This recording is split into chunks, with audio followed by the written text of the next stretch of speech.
చదువులో ముందున్న ఆ బాలుడు అరుదైన వ్యాధితో ఇబ్బంది పడుతున్నాడు. నలుగురిలోకి వెళ్ళలేక మానసికంగా కుంగిపోతున్నాడు. ఇంతకీ అతడి సమస్య ఏంటి? దానికి పరిష్కారం ఏంటి?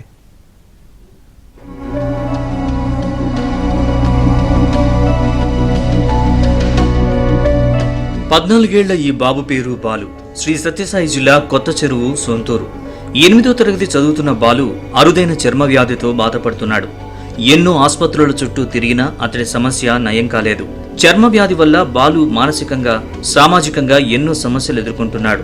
స్కూల్లో తోటి విద్యార్థుల నుంచి అవమానాలు ఎదురవుతున్నా ధైర్యంగా ఉంటూ చదువులో ముందున్నాడు. నాకు 4 బిడ్డలు సార్. 4 బిడ్డలకు తల్లికి వందనం పడింది. నాకేమో సార్ వల్ల దయ వల్ల సాంపుణ్యం మేలే. నేను కూలి పని చేసుకున్నాను. ఏదో పోతే నాడు ఉంటే నాడు ఉండదు. పనికి పోతే ఉండాలా, లేకపోతే పత్తు ఉండాల్సింది వస్తుంది.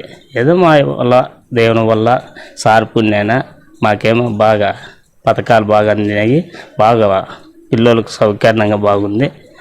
చంద్రబాబు సార్ పుణ్యం నా బిడ్డకు బాగా చేయించేస్తే అదే సార్ పోటీ పెట్టుకొని పూజ చేసుకుంటాము. కొత్త చెరువుకు చెందిన నరసింహులు, మాధవి దంపతులకు 4 పిల్లలు. వీరిలో బాలు పెద్దవాడు. వీరంతా ప్రభుత్వ పాఠశాలలో చదువుకుంటున్నారు. ఇటీవల ప్రభుత్వం తల్లికి వందనం పథకం కింద విడుదల చేసిన నిధుల్లో భాగంగా వీరికి 52,000 వచ్చాయి. ఆ డబ్బుతో చదువుకు ఎలాంటి ఇబ్బంది లేకుండా సాగిపోతోంది. కొత్త చెరువులో సీఎం చంద్రబాబు నిర్వహించిన పీటీఎం 2.0 కార్యక్రమంలో బాలు, అతడి తోబుట్టువులతో పాటు తల్లిదండ్రులకు అరుదైన అవకాశం దక్కింది. వీరందరినీ సీఎం చంద్రబాబు తన పక్కన కూర్చోబెట్టుకుని మాట్లాడారు. పిల్లలతో సరదాగా ముచ్చటించిన చంద్రబాబు ఏం కావాలని అడగ్గా 5వ తరగతి చదువుతున్న బేబీ తనకు సైకిల్ కావాలని కోరింది. దాంతో చంద్రబాబు వెంటనే ఆ 4 4 సైకిళ్లు అందజేశారు. అదే సమయంలో బాలు ఆరోగ్యం గురించి సీఎం చంద్రబాబు ఆరా తీశారు. తల్లికి వందనం డబ్బుతో పిల్లల చదువుకు ఢోకా లేనప్పటికీ బాలు ఎదుర్కొంటున్న చర్మ సమస్య చూసి అతడి తల్లిదండ్రులు తల్లడిల్లిపోతున్నారు.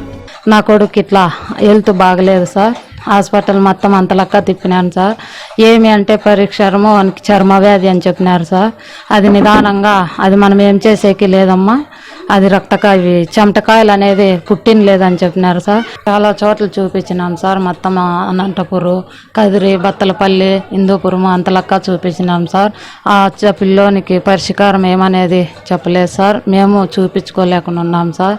ఈ స్కూల్లో కన్నా చాలా ఇబ్బంది పడుతుంటారు సార్. ఈ ఎండకు తట్టుకోలేక నీళ్లు పోసుకొని పోయి క్లాస్లో కూర్చుంటే పిల్లోళ్ళందరూ తప్పులు పడతారంట సార్.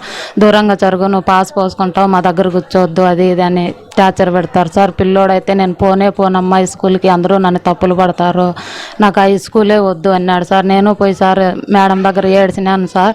మీరే మాకు సాయం చేయాలి సార్. ఎన్నో సంక్షేమ పథకాలతో తమ కుటుంబం సహా లక్షలాది మందిని ఆదుకుంటున్న రాష్ట్ర ప్రభుత్వం బాలుకు సాయం చేయాలని అతడి తల్లిదండ్రులు కోరుతున్నారు.